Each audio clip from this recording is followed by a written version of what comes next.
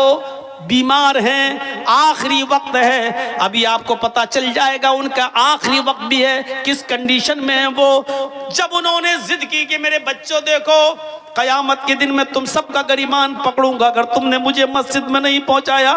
یہ اذان کی آواز میرے کانوں میں پڑ گئی, اب اللہ کے داعی کی آواز پر لبیک کہنا ضروری ہے, مجھے مسجد میں جانا ہے. اب ان کی ضد کے آگے ان کے بچوں نے ان کو اٹھایا, محلے کے 2-4 لوگ اور آ گئے, انہوں نے بھی سہارا دیا اور گھر میں کسی طریقے سے ان کو وضو کروانے کے بعد مسجد میں داخل کر دیا. وہ مسجد میں داخل ہو جاتے ہیں اور جماعت کے ساتھ مغرب کی نماز پڑھنے لگتے ہیں. اور جب نماز پڑھتے ہیں تو آپ اندازہ لگا سکتے ہیں کہ مغرب کی 3 رکعتیں ہوتی ہیں. وہ بیٹھ کر نماز ادا کر رہے ہیں, ابھی 1 رکعت ہی وہ نماز ادا کر سکے کہ 1 رکعت نماز پڑھنے کے بعد ان کا انتقال ہو جاتا ہے. وہ اسی مسجد کے اندر 1 رکعت نماز پڑھنے کے بعد انتقال کر جاتے ہیں. اب آپ اندازہ لگا سکتے ہیں کہ وہ کتنے بیمار رہے ہوں گے. اتنی بڑی بیماری کے باوجود وہ یہ کہہ رہے ہیں کہ اذان کی آواز جب میرے کانوں میں پہنچ گئی ہے تو پھر میں اللہ کے داعی اور اللہ کی طرف بلانے والے آدمی کی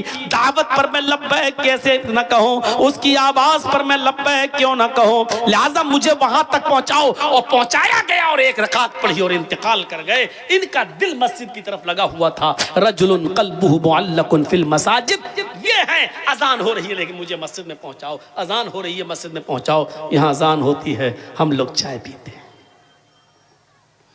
یہاں اذان ہو رہی ہے ہم لوگ بازاروں میں سبزیاں خرید رہے ہیں, یہاں اذان ہو رہی ہے ہم لوگ اپنے کاروبار میں لگے ہوئے ہیں, یہاں اذان ہو رہی ہے ہم اپنے بینک میں نوکری کر رہے ہیں, یہاں اذان ہو رہی ہے ہم اپنے بزنس میں لگے ہوئے ہیں, یہاں اذان ہو رہی ہے ہم اپنے کھیتوں میں لگے ہوئے ہیں, اپنے کاروبار میں لگے ہوئے ہیں. اور تصور ہے کہ ہم جنت میں جائیں گے. ارے اللہ کے عرش کا سایہ نہیں ملے گا, جنت تو بہت دور کی بات, اللہ کے عرش کا سایہ بھی نہیں ملے گا. امام بغوی نے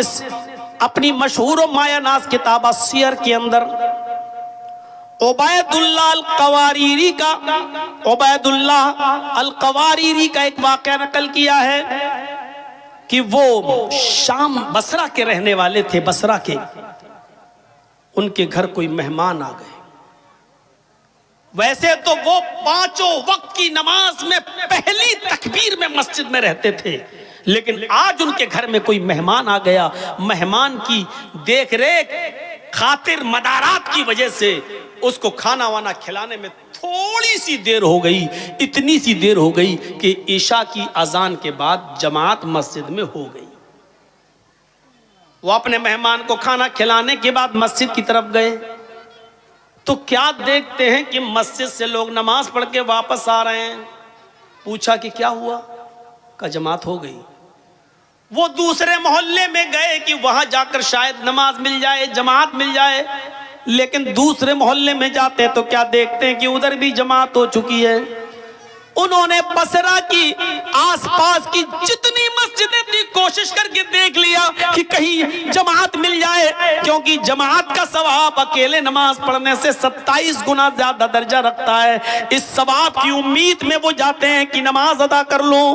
جماعت مل جائے، لیکن ان کو بصرہ کی کسی مسجد میں عشاء کی جماعت نہیں ملی، تو پھر وہ اپنے گھر آ گئے اور اپنے گھر پہ انہوں نے جائے نماز بچھائی، مصلی بچھایا اور عشاء کی نماز وہ پڑھنے لگے۔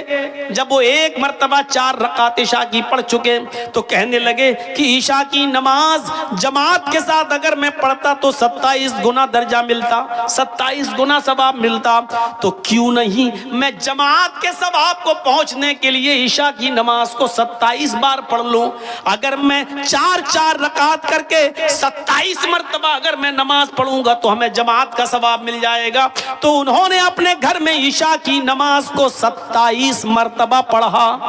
27 بار، 4 رکعت ہو گئی، چلو اب دوبارہ کھڑے ہو گئے، پھر 4 رکعت، پھر تیسری بار کھڑے ہو گئے۔ انہوں نے عشاء کی نماز کو کتنی بار پڑھا؟ 27 بار۔ اس کے بعد مطمئن ہو گئے کہ اب مجھے جماعت کا ثواب مل گیا، یعنی انشاءاللہ جو جماعت مجھ سے چھوٹی ہے اس کے برابر ثواب مل جائے گا۔ اس کے بعد جب بستر پہ سونے گئے، علامہ بغوی، امام بغوی سیر میں نقل کرتے ہیں، جب وہ بستر پر لیٹتے ہیں تو خواب میں دیکھتے ہیں کہ وہ گھڑ سواروں کے ساتھ دوڑ رہے ہیں۔ ایک قوم ہے، ایک کچھ لوگ جو اپنے گھوڑوں کو دوڑا رہے ہیں، مقابلہ کر رہے ہیں۔ عبید اللہ القواریری بھی اس قوم کے ساتھ اپنے گھوڑے کو دوڑا رہے ہیں، اور کیا دیکھتے ہیں کہ سارے لوگ آگے آگے جا رہے ہیں، سب کے گھوڑے مجھ سے آگے دوڑ رہے ہیں، میرا گھوڑا سب سے پیچھے کی طرف ہے۔ میرے گھوڑے سے آگے ایک اور آدمی ہے، وہ بھی اپنا گھوڑا دوڑا رہا ہے، میں اس سے بھی آگے نکلنا چاہتا تھا کہ میں نے اپنے گھوڑے کو ایڑ لگائی، میں نے اپنے گھوڑے کو ٹھوکر ماری، میں نے اپنے گھوڑے کو کوڑا مارا کہ آگے نکلے۔ تو مجھ سے آگے جو سواری تھا، مجھ سے آگے جو گھڑ سوار تھا، وہ کہنے لگا اے عبید اللہ، اپنے گھوڑے کو ایڑ مت لگاؤ، اپنے گھوڑے کو کوڑا مت مارو، مجھ سے آگے نکلنے کی کوشش نہ کرو۔ اے عبید اللہ، تم ہمارے برابر نہیں آ سکتے ہو، ہم سے آگے نکلنا تو بہت دور کی بات، تم کتنا بھی نیا گھوڑا لے لو، اچھے سے اچھا گھوڑے پہ بیٹھ جاؤ، لیکن تم ہمارے گھوڑے سے آگے نہیں نکل سکتے۔ عبید اللہ القواریری کہتے ہیں کہ آخر تم یہ بات کیسے کہہ رہے ہو، میرا گھوڑا تمہارے گھوڑے سے اچھا ہے اور پھر بھی ہم تمہارے گھوڑے سے آگے نہیں نکل پائیں گے، آخر وجہ کیا ہے؟ تو وہ شخص کہنے لگا جو مجھ سے آگے تھا، اے عبید اللہ، تم ہم سے اس لیے آگے نہیں نکل سکتے کیونکہ عشاء کی نماز ہم نے جماعت کے ساتھ پڑھی ہے اور تم نے عشاء کی نماز جماعت کے ساتھ نہیں پڑھی۔ 27 مرتبہ نماز پڑھنے کے بعد بھی وہ درجہ نہیں ملا جو جماعت کے ساتھ نماز پڑھنے کا ملتا ہے۔ وَرَجُلٌ قَلْبُهُ مُعَلَّقٌ فِي الْمَسَاجِدِ، تیسرا وہ آدمی مسجد جس کا دل مسجد کی طرف لٹکا ہوا ہے، وہ آدمی اللہ کے عرش کے سائے میں ہوگا۔ نماز کی طرف ایسا دل ہونا چاہیے۔ اب چوتھا آدمی کی طرف آئیے، چوتھے شخص کی طرف آئیے۔ 3 ہو گئے نا، بار بار گنا رہا ہوں تاکہ یاد ہو جائے۔ عدل و انصاف کرنے والا امیر، دوسرا وہ نوجوان جو اللہ کی عبادت میں لگا ہوا ہے، اور تیسرا وہ آدمی جس کا دل مسجد کی طرف لگا ہوا ہے، جو بار بار نماز پڑھ کے آتا ہو، دوسری نماز کے لیے سوچتا ہے۔ 3 آدمی ہو گئے۔ چوتھا وَرَجُلَانِ تَحَابَّا فِي اللَّهِ اجْتَمَعَا عَلَيْهِ وَتَفَرَّقَا عَلَيْهِ۔ کتنے لوگ ہیں جو آپس میں ایک دوسرے سے نہیں بولتے لیکن ذاتی دشمنی میں، لیکن چوتھا آدمی عرش کے سائے میں کون ہوگا؟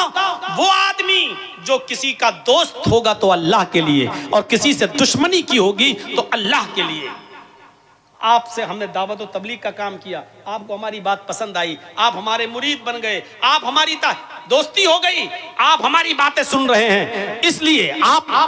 جرجی صاحب آئیے چائے پلا، کیوں؟ اس لیے کہ ہم قرآن و حدیث آپ کو سناتے ہیں، آپ اس لیے ہماری عزت کرتے ہیں، یہ اللہ کے لیے ہے۔ ہمارا آپ کا کیا رشتہ ہے، ہمارا آپ کا کیا رشتہ ہے، لیکن یہ محبت اللہ کے لیے۔ اور اگر ہم نے کوئی بات بتائی اور آپ کو برا لگا اور آپ کھڑے ہو کر کہنے لگے ہٹو، تم جیسے 50 مولوی آتے ہیں، میں نے بھی تم سے بولنا چھوڑ دیا، تو یہ بھی اللہ کے لیے۔ کیوں؟ کیونکہ میں نے قرآن سنایا، تجھے برا لگ گیا ہے اور تجھے اچھا نہیں لگتا ہے۔ نہیں بتاؤں گا آج کے بعد تجھے بات، تجھے اگر تکلیف ہو رہی ہے میری بات سے تو نہیں جاؤں گا تیرے پاس۔ تو اب ہم نے تجھے جو چھوڑا ہے وہ بھی اللہ کے لیے، کیونکہ اور کوئی وجہ نہیں۔ اگر یہ چیز ہے ہمارے اور آپ کے اندر، کسی سے دوستی ہے تو اللہ کے لیے، اور کسی سے دشمنی ہے تو وہ بھی اللہ کے لیے، تو ایسا شخص بھی اللہ کے عرش کے سائے میں ہوگا۔ اگر ہم آپ کو چھوڑ رہے ہیں تو اللہ کے لیے ہے تب تو ٹھیک ہے، لیکن آپ کو ہم اس لیے چھوڑ رہے ہیں کیونکہ آپ نے میرا پیسہ مار لیا، آپ نے میرا حق مار لیا، آپ نے میری زمین و جائیداد پہ قبضہ کر لیا، آپ نے ہمیں گالی دی، اس لیے ہم آپ کو چھوڑ رہے ہیں۔ تو یہ لڑائی نہیں ہے۔ محلے والوں کو، گاؤں والوں کو چاہیے کہ صلح کرا دیں،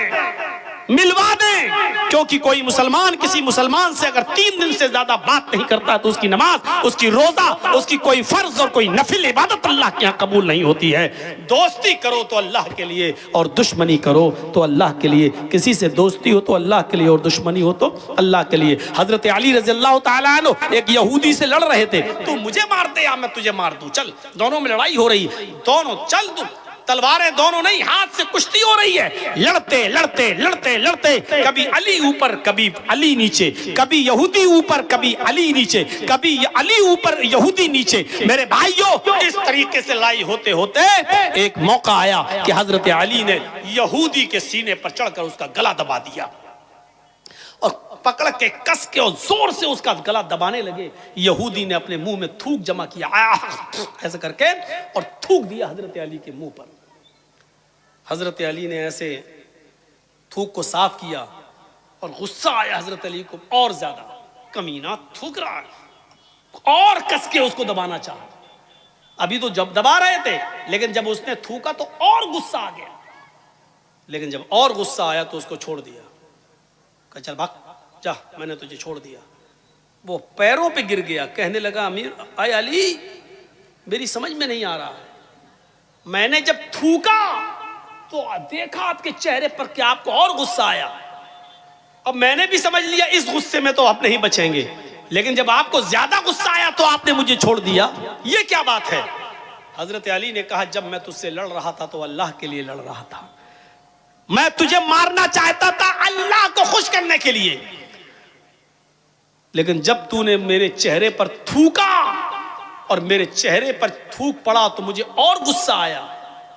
تو یہ غصہ اللہ کے لیے نہیں تھا، یہ میرا ذاتی غصہ تھا، تو میرے اوپر تھوکا، تھوک رہا، تو یہ میرا ذاتی غصہ تھا۔ اگر اس غصے میں تو مارا جاتا تو وہ اللہ کے لیے لڑائی نہیں ہوتی، وہ میرا ذاتی انتقام ہوتا، وہ میرا ذاتی بدلہ ہوتا، اور میں ذاتی بدلہ نہیں لیتا، جا میں نے چھوڑ دیا۔ اللہ کے لیے لڑ رہا تھا تب تک ٹھیک تھا، تو اللہ کے لیے لڑائی لڑ رہے تھے، جب اس میں ذاتی غصہ شامل ہوا تو چھوڑ دیا۔ تو ذاتی دشمنی نہیں ہونی چاہیے۔ ان 4 چیزوں کو نوٹ کریے، کیونکہ 5ویں چیز جو ہم بتانے جا رہے ہیں وہ آج ہمارے معاشرے اور سماج کا سب سے بڑا المیہ بنا ہوا ہے۔ پہلا شخص عدل و انصاف کرنے والا انسان، دوسرا وہ نوجوان جو اللہ کی عبادت میں لگا ہوا ہے، تیسرا وہ آدمی جو جس کا دل مسجد کی طرف لٹکا ہوا ہے، اور چوتھا وہ شخص جو محبت کرتا ہے کسی سے تو اللہ کے لیے اور دشمنی کرتا ہے کسی سے تو اللہ کے لیے، اور 5واں نوجوانوں معاشرے میں سب سے بڑی برائی یہی ہے، وَرَجُلٌ دَعَتْهُ امْرَأَةٌ ذَاتَ مَنْصَبٍ وَجَمَالٍ فَقَالَ إِنِّي أَخَافُ اللَّهَ، ایسا آدمی جس کو کسی خوبصورت حسین و جمیل عورت نے برائی کے لیے بلایا، ذات منصب، شریف گھر کی، وجمال، اور خوبصورت۔ بد چلن عورتوں کے بارے میں بات نہیں ہو رہی ہے، بازارو عورتیں، پیشہ ور عورتیں، جسم فروش عورتیں، ان کے بارے میں بات نہیں ہو رہی۔ آپ کے علاقے کی، آپ کے گاؤں کی کوئی شریف گھر کی عورت، ذات منصب، حسب و نسب والی بہترین شریف گھرانے کی لڑکی، وجمال، اور خوبصورت عورت، اگر وہ آپ کو بلاتی ہے کہ آؤ چلو ہمارے ساتھ یہ کام کر لو،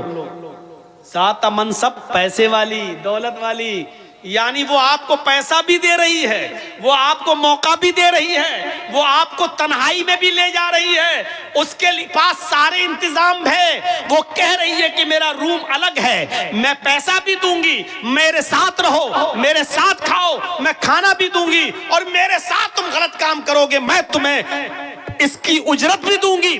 اور خوبصورت بھی ہے، ذات منصب، یعنی ایسی عورت نے آپ کو بلایا جو خود امیر ہے، جو خود شریف ہے، جو خود پیسے والی ہے، اور جو خود بہت اونچے گھرانے کی ہے، اور خوبصورت اور حسین و جمیل ہے۔ آپ کے پاس کچھ نہیں لیکن وہ آپ کو دعوت دے رہی ہے، آپ کے پاس موقع نہیں لیکن وہ موقع دے رہی ہے، آپ کے پاس تنہائی کی جگہ نہیں لیکن وہ آپ کو تنہائی کی جگہ دے رہی ہے۔ یہ سب کچھ ہونے کے بعد پھر آپ نے ایسی خوبصورت، ایسی حسین و جمیل، اور ایسی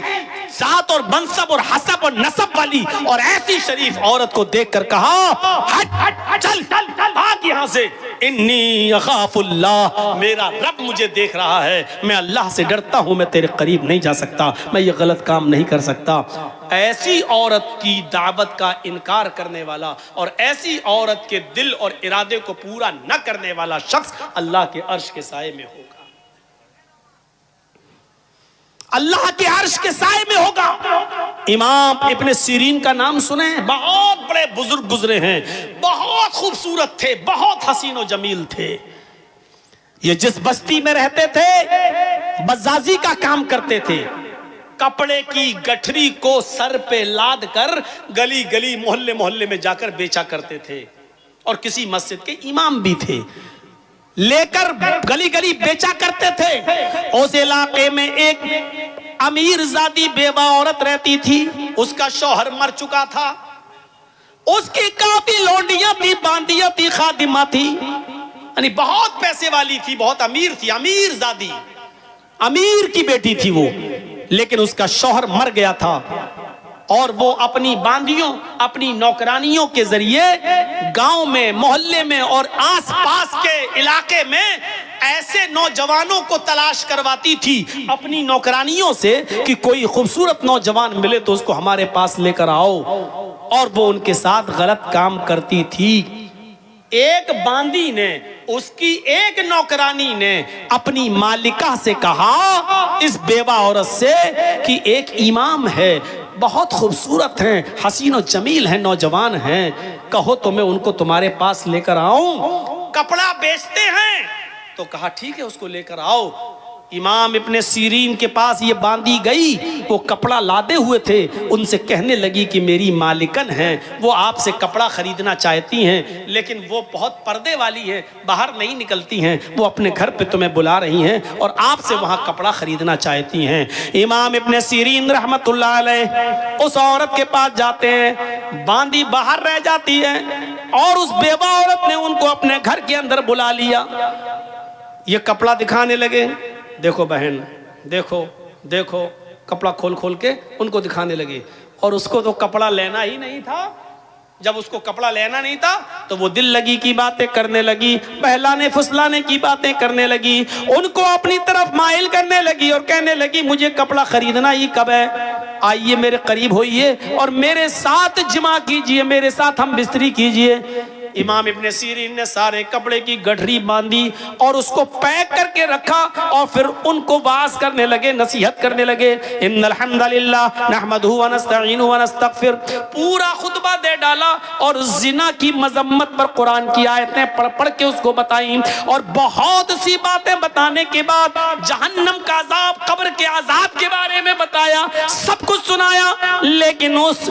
بیوہ عورت پر کوئی فرق نہیں پڑا، اس نے کچھ نہیں دیکھا، وہ بار بار کہتی رہی ٹھیک ہے ٹھیک ہے، اللہ غفور الرحیم ہے، معاف کرنے والا، تم آؤ پہلے میرے پاس، تم آؤ پہلے میرے قریب۔ جب دیکھا کہ وعظ و نصیحت کا کوئی فرق نہیں پڑا اور یہ عورت مائل ہے، یہ زنا پر آمادہ ہے، تو کہنے لگے کہ اب بچنے کا کوئی راستہ بھی نہیں ہے۔ تو ان کے دماغ میں خیال آیا، آئے نوجوانوں، اللہ والے کیسا کیسا کام کر گئے زنا سے بچنے کے لیے، اور ہم تو یہ تصور بھی نہیں کر سکتے۔ امام ابن سیرین کہتے ہیں اچھا یہ بتاؤ کہ تمہارا باتھ روم کہاں ہے؟ مجھے بہت سخت لیٹرین لگی ہوئی ہے، مجھے قضاء حاجت کے لیے جانا ہے، میں لیٹرین سے فارغ ہونے کے بعد آتا ہوں، تمہارے پاس بیٹھتا ہوں۔ اچھا ٹھیک ہے، یہ ہے، اس نے بتا دیا۔ جب لیٹرین سے نکلے تو کچن میں گھس گئے۔ کچن میں جو نالی تھی جس میں بہت زیادہ کچڑا اشڑا جمع ہو جایا کرتا تھا، اس میں کالے رنگ کی سیاہ کیچڑ جمی ہوئی تھی نالی میں۔ امام ابن سیرین اسی کچن کی نالی کے پاس بیٹھ گئے اور اس نالی سے سیاہ رنگ کی کالی کیچڑ نکال کر انہوں نے اپنے چہرے پہ مل لی، اپنے کپڑوں پہ ملا، اپنی داڑھی آڑی پہ ملا اور پوری طریقے سے اپنے آپ کو لت پت کر لیا کیچڑ سے، اور اسی گندگی کی حالت میں اس عورت کے پاس آئے۔ چلو آؤ ملتے ہیں، کہاں ملیں؟ اس نے کہا ہٹ ہٹ بدبو آ رہی ہے، یہ کیا کر کے آیا تم؟ یہ جلدی سے کپڑے کی گٹھری اٹھائی اور بھاگ گئے، اور پھر جب گاؤں میں پہنچے تو ایک کنویں سے پانی کھینچا اور وہاں جا کر انہوں نے اپنے کپڑے دھوئے، اور وہاں جا کر وہ نہائے دھوئے اور انہوں نے غسل کیا اور اللہ کا شکر ادا کیا کہ آئے اللہ، آج تو نے مجھے ایک عورت کے شر و فتن سے تو نے مجھے بچا لیا، آج میں زنا جیسی بدکاری سے محفوظ ہو گیا۔ میرے پیارے ساتھیو، زنا سے بچنے کے لیے غور کرو کہ وہ عورت، امام ابن سیرین اگر اس کا ارادہ پورا کر دیتے تو پیسہ بھی دیتی، تنہائی بھی دے رہی تھی، امیر بھی تھی، کپڑا بھی نہیں خریدتی اور پیسہ بھی دے رہی تھی ان کو، سب کچھ۔ لیکن امام ابن سیرین کے پاس سب کچھ تھا، موقع تھا، تنہائی تھی، اور وہ بیوہ عورت خوبصورت بھی تھی، لیکن ان سب کے باوجود اللہ کا خوف تھا اور اپنے آپ کو بچایا۔ اس سے کہا اللہ سے ڈر، یہ زندگی چند دنوں کی ہے، اللہ کی منہ دکھانا ہے، نصیحتیں کی لیکن وہ نہیں مانی۔ میرے پیارے ساتھیوں، تب امام ابن سیرین نے اپنے آپ کو ایسے بچایا۔ نوجوانوں، اس زنا کاری و بدکاری کے راستے سے اپنے آپ کو بچا لینے والا اور کسی خوبصورت عورت کی دعوت پر یہ کہہ دینے والا کہ انی اخاف اللہ، میں اللہ سے ڈرتا ہوں، ایسا شخص بھی قیامت کے دن اللہ کے عرش کے سائے میں ہوگا۔ بخاری شریف کے اندر ایک واقعہ آیا ہے، جب مرثد ابن ابی مرثد ایک صحابی ہیں، ایمان لائے، اسلام قبول کیا، تو اللہ کے رسول نے ان سے کہا کہ تم مکے جاؤ، اور مکے میں ہمارے بہت سے مسلمان صحابہ قید ہیں، کافروں کے چنگل میں ہیں، ان سے چھڑا کر چپ کے مدینے کی طرف لاؤ، ان کو وہاں سے چھڑاؤ۔ تو یہ رات میں مکے پہنچتے تھے اور رات میں جاتے تھے، چپکے سے کسی گھر میں گھستے تھے، جہاں کوئی مسلمان صحابی قیدی ہوتا تھا اس کو اٹھا کر لاتے تھے اور پھر اس کی بیڑیوں کو توڑتے تھے اور پھر اس کو مدینہ بھیج دیا کرتے تھے، کیونکہ اسلام لانے سے پہلے خود یہ چور تھے، اسلام لانے سے پہلے خود یہ چور تھے، ان کو بیڑیاں توڑنے میں مہارت تھی، یہ جانتے تھے۔ تو اللہ کے رسول نے ان سے وہی کام لیا کہ تم اب مسلمان صحابہ کی بیڑیاں توڑ کر ان کو کافروں سے چھڑاؤ، ان کے اوپر ظلم کر رہے ہیں وہ کافر، ان کو چھڑاؤ۔ تو ایک دن یہ مکے کے اندر پہنچ گئے اور اسی جگہ چلے گئے جہاں مسلمان صحابہ قید تھے، رات کی تاریکی کا فائدہ اٹھایا اور ایک دیوار کے پیچھے چھپ گئے۔ چاندنی رات تھی، رات کے اندھیرے میں ایک عورت نکل کے آئی، اس نے دیوار کے پیچھے ایک سایہ دیکھا، سمجھ گئی کہ اس دیوار کے پیچھے کوئی آدمی بیٹھا ہے، اس آدمی کا سایہ یہاں آ رہا ہے۔ وہ گئی دیوار کے پیچھے، کیا دیکھتی ہے کہ ایک آدمی بیٹھا ہوا ہے، اور دیکھتے ہی اس کو پہچان گئی، کہنے لگی تم تو مرثد ہو، تم تو مرثد ہو۔ مرثد نے دیکھا، مرثد بھی پہچان گئے، کہنے لگے تم تو عناق ہو، تم تو عناق ہو۔ کہاں؟ زمانے جاہلیت میں جب مرثد اسلام نہیں لائے تھے تو اس عورت کے ساتھ ان کے ناجائز تعلقات تھے، کئی مرتبہ اس عورت کے ساتھ مل چکے تھے، لمبے تلنگے لمبے چوڑے تھے، وہ عناق ان کی دیوانی تھی۔ اتنے دنوں کے بعد آج دیکھتی ہے، کہتی ہے مرثد پرانی یادیں تازہ ہو گئیں، کتنے سال کے بعد تم آئے ہو، چلو ہمارے گھر چلو، ہمارے گھر میں کوئی نہیں، آج کی رات ہمارے ساتھ سو جاؤ، وہی رات گزارو۔ مرثد ابن ابی مرثد کہتے ہیں کہ اے عناق، اب ان ہاتھوں نے محمد رسول اللہ کے ہاتھوں کو چھو لیا ہے، یہ ہاتھ محمد رسول اللہ سے ٹچ ہو چکے ہیں، ان ہاتھوں نے محمد رسول اللہ سے مصافحہ کر لیا ہے۔ آیا ناک اب حرام عورت کی طرف میں ہاتھ نہیں بڑھا سکتا،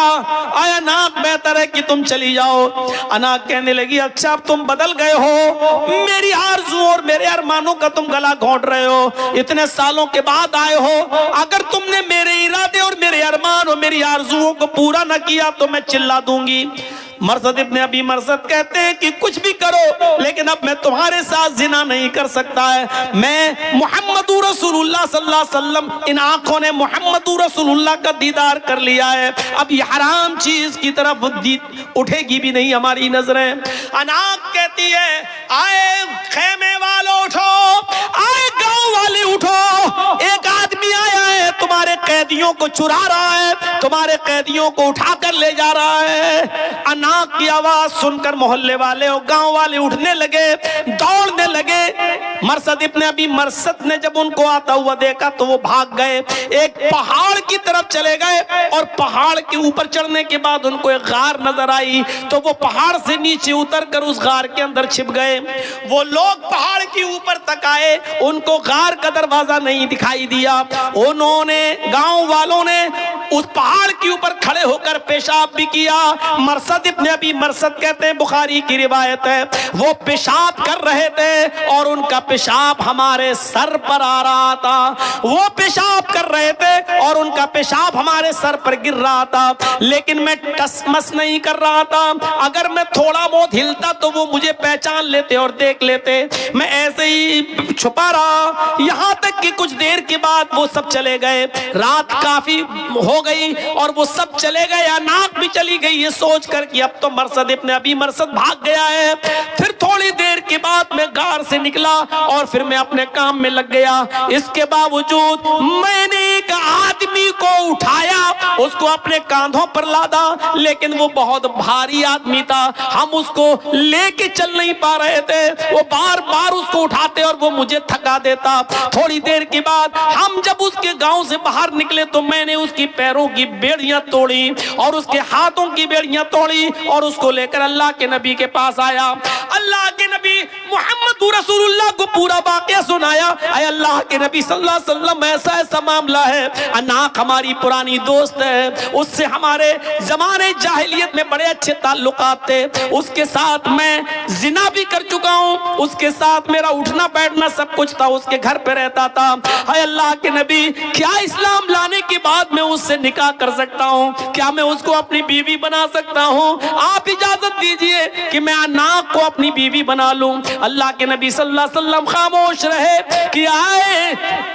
مرثد انتظار کرو، اللہ رب العالمین کی طرف سے اگر کوئی حکم ہوتا تو میں تمہیں بتاتا ہوں کہ تم اناق سے نکاح کر سکتے ہو یا نہیں نکاح کر سکتے ہو۔ یہاں تک کہ اللہ رب العالمین نے قرآن میں یہ آیت نازل فرما دی کہ الزانی لا ينکح الا زانیۃ او مشرکۃ، کوئی زانی کسی زانیہ ہی سے نکاح کر سکتا ہے اور کسی مشرکہ سے ہی، اور کوئی زانیہ عورت کسی زانی مرد سے ہی نکاح کر سکتی ہے، یا زانی یا مشرک مرد سے نکاح کر سکتی ہے۔ آئے مرثد تم ایمان لا چکے ہو، تم مومن ہو چکے ہو، اور کسی مومن کے لیے جائز نہیں ہے کہ کسی زانیہ اور بدچلن عورت سے، کسی زانیہ اور مشرکہ سے نکاح کرے، لہذا اللہ تعالیٰ نے تمہیں اناق کے ساتھ نکاح کرنے سے منع کر دیا ہے، تم اناق کو اپنی بیوی نہیں بنا سکتے ہو۔ میرے پیارے ساتھیوں غور کرو کس طریقے سے اپنے آپ کو زنا سے بچایا،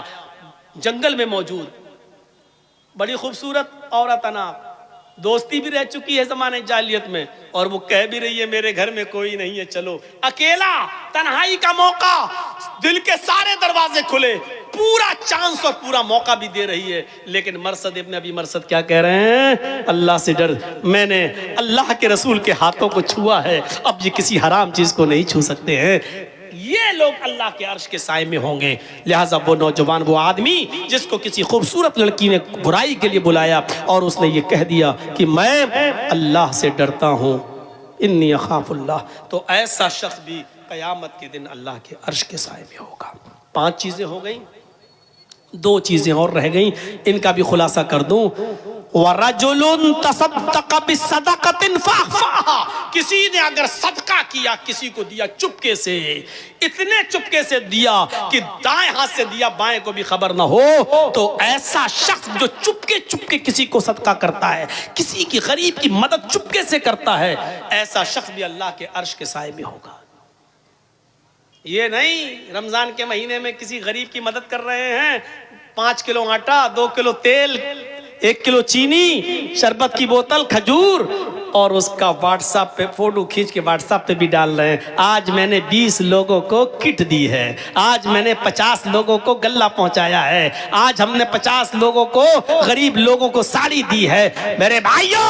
ایسے لوگ عرش کے سائے میں نہیں ہوں گے جو اپنے نیکیوں کی نمائش کرتے پھریں اور جس کو دے رہے ہو اس کو بھی ذلیل کرتے پھریں بیچارے کو۔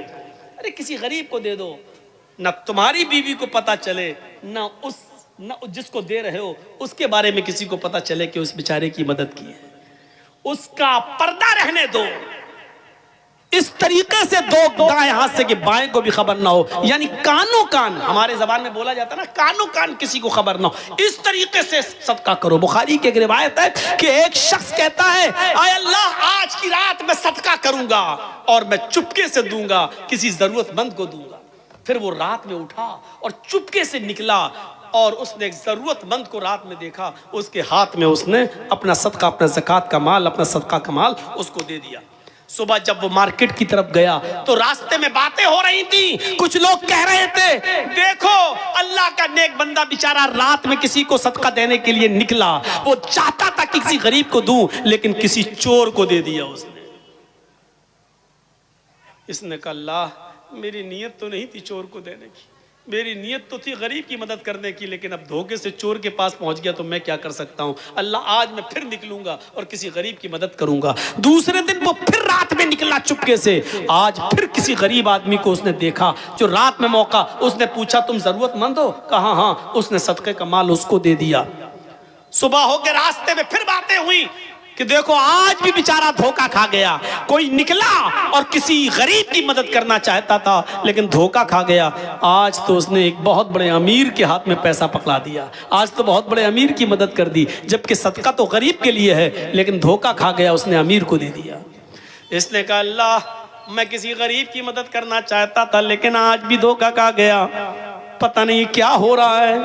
اے اللہ میرے کسی کے چہرے پر تو لکھا نہیں ہے کہ کون امیر کون غریب، اب میرے پاس اور بھی صدقے کا مال ہے، آج کی رات میں نکلوں گا تو میری مدد کرنا اور کسی مستحق تک پہنچا دینا، جو مستحق ہو، جو اس کا جو غریب ہو، اے اللہ میں چپکے ہی سے دوں گا، اس طرح دوں گا کہ کسی تیسرے کو پتہ نہیں چلنا چاہیے۔ وہ رات کی تاریکی میں تیسرے دن بھی نکلا، اور جب تیسرے دن نکلتا ہے تو پھر کسی غریب کو ڈھونڈتا ہے تو کیا دیکھتا ہے کہ ایک عورت بیٹھی ہوئی ہے، مایوس ہے، پریشان حال ہے۔ یہ اس عورت کے پاس گیا، کہتا بہن اتنی رات میں تم اکیلی مجبور نظر آتی ہو؟ اس نے کہا کہ میں بہت مجبور عورت ہوں، میری مجبوری کا فائدہ مت اٹھاؤ، رات کے اندھیرے میں میرے ساتھ مجبوری کا فائدہ مت اٹھاؤ، جاؤ یہاں سے۔ اس نے کہا میں مجبور ہی انسان کو دیکھ رہا ہوں، 2 دن سے میں برابر دھوکہ کھا رہا ہوں، یہ لیجئے۔ اس نے چپکے سے صدقے کا مال اس عورت کو دے دیا، خوش تھا کہ آج تو میرا صدقہ کسی اچھی جگہ پہنچ گیا، کسی صحیح جگہ پہ چلا گیا۔ صبح ہوتی ہے تو جیسے یہ مارکیٹ کی طرف گیا، لوگوں میں چرچے ہو رہے تھے، تمہیں معلوم ہے؟ کہا نہیں۔ کہا کیا ہوا؟ کہا اللہ کا نیک بندہ آج بھی بیچارہ صدقہ کرنے نکلا اور کسی غریب کی مدد کرنا چاہتا تھا، لیکن آج اس نے ایک بد چلن اور بدکار عورت کو صدقہ کر دیا، اپنا مال کسی زانی اور بد چلن عورت کو دے دیا۔ اس کا کام رات میں روزانہ نکلنے کا ہے اور کسٹمر تلاش کر کے جسم بیچتی ہے، ان سے پیسہ لیتی ہے۔ اس نے کہا اللہ مجھے ثواب نہیں ملے تو گناہ بھی مت دینا، اس لیے کہ میری نیت تو اچھی تھی غریب کی مدد کرنے کی، لیکن میں 3 دن دھوکہ کھا گیا اور اب میرے پاس زکوٰۃ کا صدقے کا سارا مال بھی ختم ہو گیا۔ اگر تو مجھے ثواب نہ دے تو گناہ بھی مت دینا، کیونکہ میں نے جان بوجھ کر کسی امیر کی، چور کی اور بدکار عورت کی مدد نہیں کی۔ جب رات میں یہ سویا تو خواب دیکھتا ہے کہ کوئی کہہ رہا، بخاری کی حدیث،